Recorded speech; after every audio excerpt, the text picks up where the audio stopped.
और आज की चर्चा मैं अरुण जी से शुरू करूंगी। अरुण जी अभी रात भर सारे अमेरिकन टीवी चैनल्स को फॉलो कर रहे थे और देख रहे थे, और मेरी जब सुबह उनसे फोन पर बात हुई तो हमने यही डिस्कस किया कि आज इसी पर ही बातचीत की जाए।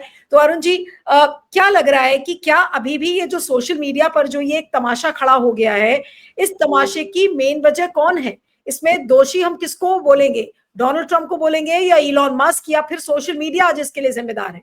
जी नमस्कार नीलू जी। देखिए, ये दोषी तो वैसे एक तरह से दोनों ही हैं।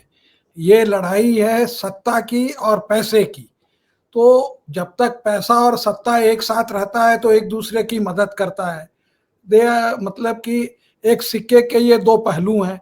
पैसे से सत्ता को प्रिय किया जाता है, जैसे इलॉन मस्क ने कहा कि उन्होंने करीब 280 मिलियन डॉलर्स जो है इनके कैंपेन के ऊपर खर्च किया, जिसका मतलब आप ये समझिए कि करीब करीब 250 करोड़ रुपया इन्होंने जो है ये ट्रम्प के कैंपेन में सबसे ज़्यादा पैसा उन्होंने खर्च किया और उसको उन्होंने जो है इलेक्ट कराया। और उनका एक यही बात कहना है कि मेरे बिना तुम जीत नहीं सकते थे, और कांग्रेस तो पक्का हार जाते, लेकिन सेनेट में जो इनकी 53-47 की मेजॉरिटी है वो तुम्हारी जो है केवल 51 और 49 की मेजॉरिटी रहती, 49 की मेजॉरिटी रहती। तो ये तो हुआ कि पैसा कौन जीतेगा। अभी तो देखिए, चूंकि पावर ट्रम्प के पास है तो वो जीतने के पोजीशन में है, लेकिन ये पहली बार ट्रम्प की जिंदगी में एक ऐसा ये आया है कि जो उसका अपोनेंट है वो उतना ही तगड़ा है जितना कि ट्रम्प। और पहले जो था वो सबको वो बुली कर लेते थे। आपने देखा जैसे उसने जेलेंस्की को बुली किया, स्टेमर को बुली किया, जो व्हाइट हाउस में आते थे, वो साउथ अफ्रीका के प्रेसिडेंट को उसने क्या क्या नहीं कहा। लेकिन इस बार जो है 100 शेर को 1.25 शेर मिला है। उसके पास जो है अपना एक्स है, ट्विटर है, ट्विटर और ट्विटर की जो फॉलोइंग है, ये इन्होंने एक पैरेलल ट्विटर वो किया था, ट्रूथ सोशल, तो उतनी तो पॉपुलर भी नहीं है और ट्रम्प की उतनी फॉलोइंग भी नहीं है। मस्क की कहीं ज़्यादा फॉलो है। तो जैसे लोग आईपीएल देखते हैं और जाके फिर वो चीयर करते हैं, वो जो स्टैम्पीड वगैरह होता है, तो हम लोग जैसे लोगों के लिए ये जो पॉलिटिकल रियल वर्ल्ड की जो होती है, क्या कहते हैं, कंपटीशन या फॉलिंग आउट, तो इसको देखने के लिए वाकई वो रात में जो डेवलपमेंट हो रहे थे आधे आधे घंटे पे ट्विटर के ऊपर, कौन क्या कह रहा है, कैसे कर रहा है, और आज की जो सुविधा है तो उसमें आपके वर्ल्ड के कोई भी चैनल जो लोग कहीं भी नहीं देख पाते हैं, जैसे एनबीसी हो या जो डेली बीस्ट करके एक बहुत बढ़िया वहाँ का पॉडकास्ट का वो है, तो वो सब आजकल आता है। तो गलती से मैं थोड़ा देर से जगा हुआ था, लेकिन जब ये तमाशा देखा तो वो देर तक उसको फिर देखता ही गया, क्यों कि ये लड़ाई जो है ये सबके, जितने को ये दबा रहे थे ट्रम्प, वो सबके हित में है कि भाई दुश्मन का दुश्मन जो दोस्त होता है, तो उसके अंदर में ये जो आपने कहा कि क्या ऐसा हिंदुस्तान में भी हो सकता है, उसके संदर्भ में ये आप देखिए, ये जो कैपिटलिस्ट होते हैं इनको पहले से हवा लग जाती है कि कौन जीतने वाला है। तो यही इलॉन मस्क जो है ओबामा के साथ थे, बाइडन के साथ थे, और उन्होंने ओपनली कहा कि मैंने हिलरी क्लिंटन को वोट दिया था 2016 में, और 2020 में उन्होंने बाइडन को वोट किया था। लेकिन यहाँ पे जब वो देखे कि बाइडन हारने वाले हैं, तो पहले तो एक ट्रम्प के प्रतिद्वंदी को वो सपोर्ट कर रहे थे, लेकिन जब देखा कि उसका पलड़ा हल्का पड़ रहा है और ट्रम्प पर जब गोली मारने की कांड हुई, तो उस समय वो तुरंत पूरे तरफ से जो है वो ट्रम्प के तरफ चले गए, क्योंकि उनका जो धंधा है, ये बात सही है कि बहुत हद तक गवर्नमेंट सब्सिडी पर डिपेंडेंट है। बाइडन एक बहुत बड़े क्लाइमेट चेंज के वो सपोर्टर थे, जिन्होंने अपनी जो है उसको थोड़ी नीति बदली, क्योंकि वो पॉपुलर नीति नहीं थी, तो उसके अंदर में ये इलेक्ट्रिक कार्स को वो सब्सिडी देते थे, वो सब्सिडी कंटिन्यू कर रही थी उस सब। और ये जो ट्रम्प हैं, ये जो है तेल के खोज की और खुदवाई के बहुत ज़्यादा डर्टी एनर्जी के प्रेमी हैं, तो इन्होंने वो सब्सिडी जो है ऑयल कंपनीज को शिफ्ट की और ये कार कंपनी को शायद जानबूझ के इन्होंने जो है उसकी कटौती काट दी। तो उस पर जो है ये नाराज थे, लेकिन वो बोले ज़्यादा नहीं, और जब लड़ाई हुई तो ये हर ईंट का पत्थर से जवाब दे रहे थे। ये कह रहे थे कि इनका ये एक बेसिक उनका मस्क का ऑब्जेक्शन था कि आप जो एक तरफ से तो हमसे कह रहे हो कि खर्चा कम कराओ, और हमको आपने खर्चा कम कराने का चीफ बना दिया था, और दूसरी तरफ आपने जो है $3 ट्रिलियन का आपने जो है घाटा अपने बजट में डाला। अब 3 ट्रिलियन कितना होता है मैं आपको ये बताऊं कि ये ऑलमोस्ट हमारा 80% ऑफ द इकोनॉमी इंडिया की जो है साल का जीडीपी जो है वो होता है 4 ट्रिलियन। उससे अगर आप देखेंगे तो ये कितना बड़ा वो घाटा का वो मामला है।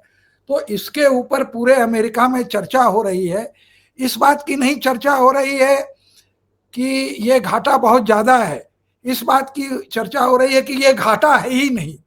वो वहाँ पर दिन को रात करने में, सच को झूठ करने में वहाँ भी लोग बहुत माहिर हैं, यहाँ की तरह वो यहाँ से ज़्यादा ही माहिर है। तो उसके ऊपर ये डिबेट, तो इसको पहले से ही ऑब्जेक्शन था। और फिर उसने पुराने ट्वीट निकाले डोनाल्ड ट्रंप के कि ये देखिए, ये आपने कहा था कि ये डेफिसिट नहीं होना चाहिए, और रिपब्लिकन बाई एंड लार्ज कहते तो हैं कि हमें घाटे का बजट नहीं होना चाहिए, लेकिन करते वही काम है। तो वो सब निकाल के दिखाया, इसके ऊपर उसने ऑब्जेक्शन भी किया। और अब ये लोग, खुंदक की वजह थी वो क्या थी? जो बिग ब्यूटीफुल बिल की बात हो रही थी उसके वजह से ये स्टार्टिंग वहां से हुई, या फिर इसके कारण कुछ और भी हो सकते हैं? हो सकता है कि इसको पब्लिक में सब सारी बातें हो रही हैं, लेकिन ये जो फॉलिंग आउट का मेन रीजन क्या था आपके हिसाब से? दो रीजन हो सकता है। पहला रीजन तो ये था कि ये जो बिल उसने इनको दिखाया नहीं था मस्क को, और मस्क ने इतनी इनकी मदद की थी, तो ये वो उम्मीद नहीं कर रहे थे कि जो टेस्ला की का जो सेल जो सफर हुआ, चूंकि उसने डोनाल्ड ट्रंप को सपोर्ट किया, तो उसके कारण जो डेमोक्रेटिक लोग थे वो उसके बहुत खिलाफ हो गए और पैसा दिया, तो उनके शोरूम को जलाना चालू किया। तो जो एक उसके खिलाफ एक जो कैंपेन बना था, तो उसको थोड़ा सा कम करने के लिए ट्रंप ने व्हाइट हाउस में एक सेल्समैन का काम किया और एक लाल टेस्ला उनसे खरीदी भी, जो कि बहुत वायरल हुआ वो पोस्ट वगैरह की, देखिए ये कैसा प्रेसिडेंट है, कार बेच रहा है। लेकिन उसको ये उम्मीद नहीं होगी, मैंने दो कारण में ये कि ये जो सब्सिडी दी जा रही थी, और उसका ऐसे ही टेस्ला की बिक्री जो है बहुत गिर रही थी, क्योंकि उसका पॉलिटिकल एफिलिएशन एग्रेसिव रिपब्लिकन था। तो वो उसको, अच्छा ये कह रहे हैं कि हमने इनको बिल बताया, और ये कह रहे हैं कि तुमने नहीं बताया, तुमने तो रात में चोरी से ये बिल हाउस में जो है 2 बजे रात को तुमने इसको पास किया, तो हमको तुमने बताया भी कहाँ? और अगर तुमको सब्सिडी काटनी है काटो, लेकिन ऑयल की तुमने सब्सिडी क्यों बढ़ा दी, डर्टी एनर्जी की? तो एक तो वो उसका अपना पर्सनल था, दूसरी उसकी जो उस फॉलिंग आउट थी वो सिद्धांतिक थी, और वो सिद्धांतिक वो देखी जा सकती है क्योंकि ये जो कैपिटलिस्ट लोग हैं कहीं पर बहुत पैशनेटली कोई चीज में बिलीव करते हैं। तो ये जो $3 ट्रिलियन का जो डेफिसिट था, जिसको कि हर आदमी हाईलाइट कर रहा है, और जिसको कि डेमोक्रेट्स कह रहे हैं कि आप हमारा हेल्थ केयर का जो है वो काट के, और जो सोशल सिक्योरिटी है उसको काट के आप जो है रिच लोगों को टैक्स कंसेशन दे रहे हैं। तो इस पर एक बहुत बड़ा विवाद चल रहा है, क्योंकि हो क्या रहा है कि वहाँ भी बाई इलेक्शंस या और सब छोटे इलेक्शंस होते हैं। तो जहाँ जहाँ इलेक्शंस हो रहे हैं वहाँ रिपब्लिकन पार्टी जो है 20 पॉइंट से पीछे हो जा रही है। मतलब कि अगर वो जीती तो 20 पॉइंट और कम वोट मिलते हैं। तो कभी काल तो उनकी इतनी लीड रहती है कि जीत जाते हैं, लेकिन बुरी तरह से ये पूरे अमेरिका में जो उनके मतलब कि वो गढ़ हैं, वहाँ भी ये जो है इलेक्शन में हार रहे हैं। तो हमारा कहने का ये है कि इनका दो ऑपोजिशन था, एक तो पर्सनल बिजनेस वाला, और दूसरा ऑपोजिशन था कि ये 3 ट्रिलियन वाला जो है ये इकोनॉमी को डुबा देगा। और उन्होंने ट्वीट पर ये बात हर रिपब्लिकन से कही थी कि जितने भी लोग अगर इसको वोट करते हैं तो वो जो है एक तरह से वो विश्वासघात कर रहे हैं और उनको वोट नहीं करना चाहिए। ये उन्होंने ये जो फॉलिंग आउट थी उसके पहले ही से ये बात कर रहे थे। तो ये दोनों चीज पर इनका बहुत बड़ा इनसे जो है मतभेद था, जो कि एक ओपन में आ गया, और एक जो अब यही कल रात को चल रहा था कि the most powerful man was is the richest man. और ये देखिए, ये जो है गवर्नमेंट के और ये क्या कहते हैं घूसखोरी और ये क्विड प्रो के मार्फत से ये बिलियनर ट्रिलियनर नहीं बना है, ये अपने मेरिट से बना है। ये इनोवेटिव आदमी है, इसमें कोई डाउट नहीं है कि वो एक जीनियस है, जो उसने एक कार की कंपनी या स्पेस में जो लोग सोच नहीं सकते थे उसने जो है बनाया। आप ट्विटर का ही एग्जांपल लीजिए, उसने जो है वो देखा नहीं कि मेरा कितना नुकसान हो रहा है। 44 बिलियन में जो है लोग कहते थे कि ट्विटर डूब जाएगा, उसने उसको डूबने नहीं दिया, सारे लोगों को निकाल दिया, फिर से उसको चलाया।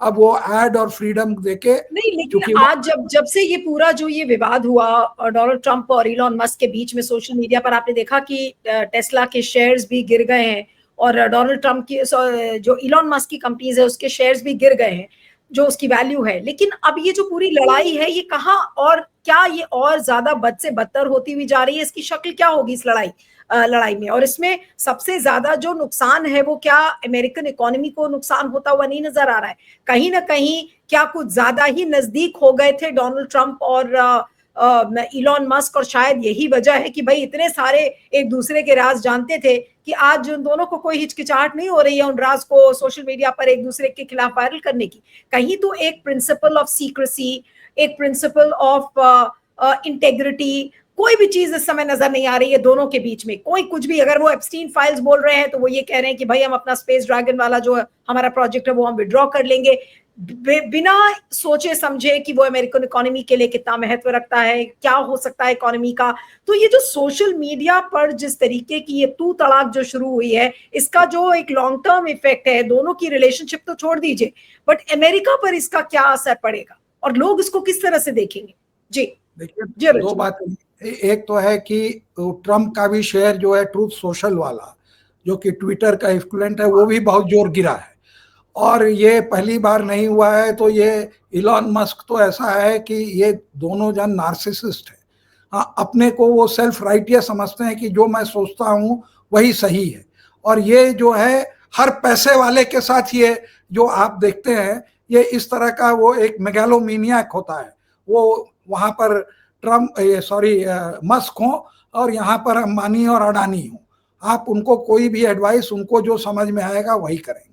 तो और ये लोग पैशनेट है, ये फर्स्ट जनरेशन बिलियनर है, और इसके टेक्नोलॉजी के ऊपर ये इतना ऊंचा उठा हुआ है। तो ये लोग ऐसे जिद्दी लोग हैं कि बर्बाद हो जाएंगे लेकिन गिव अप नहीं करेंगे। अब आपका दूसरा सवाल है कि मतलब कि this is worse than a matrimonial divorce. ये जो है पैसे और पावर का डिवोर्स है, जो कि एक साथ आया था, अब अलग हो गया। अब दूसरा सवाल, हमारे ओपिनियन में it is very good for America, it is very good for world. क्योंकि ट्रंप जो है, अगर वो जो मस्क है, जैसे यहाँ पे होता है कि कुछ रिपब्लिकन को अपने पैसे से तोड़ लिया, वो बात कर रहा है कि एक अलग पार्टी बनाने की, तो पैसा तो उसके पास है। तो अगर उस कुछ को उसने तोड़ लिया और बहुत वेफर थिन मेजॉरिटी है हाउस में, तो अगर 5 को भी, जैसे यहाँ डिफेक्शन तो आधे आधे को कर लेते हैं, पार्टी को डिफेक्ट करा लेते हैं, अमेरिका में वैसा नहीं होता है, लोग जो हैं डिफेक्ट नहीं करते हैं। लेकिन अगर थोड़ा भी इसने कांग्रेस में कुछ लोग इसके तरफ आ गए तो एकदम ट्रंप तो एकदम नंगे हो जाएंगे, मेजॉरिटी ही नहीं रहेगी, तो कुछ कर नहीं पाएंगे। और बहुत सारे केसेस पेंडिंग हैं डोज के ऊपर कोर्टों में। उस कोर्ट के केसेस में जो है ट्रंप भी, ये मस्क भी पार्टी है, वो मस्क अब जो है इनके खिलाफ एविडेंस देगा, तो उसमें भी ये कहाँ रहेंगे। तो दुश्मन ये दोनों जो मिलके एक हैवॉक क्रिएट किए हुए थे पूरे वर्ल्ड में, और इन दोनों के झगड़े से, क्योंकि पहली बार ट्रंप को जो है सवा शेर मिला है, वो भी अमेरिका में।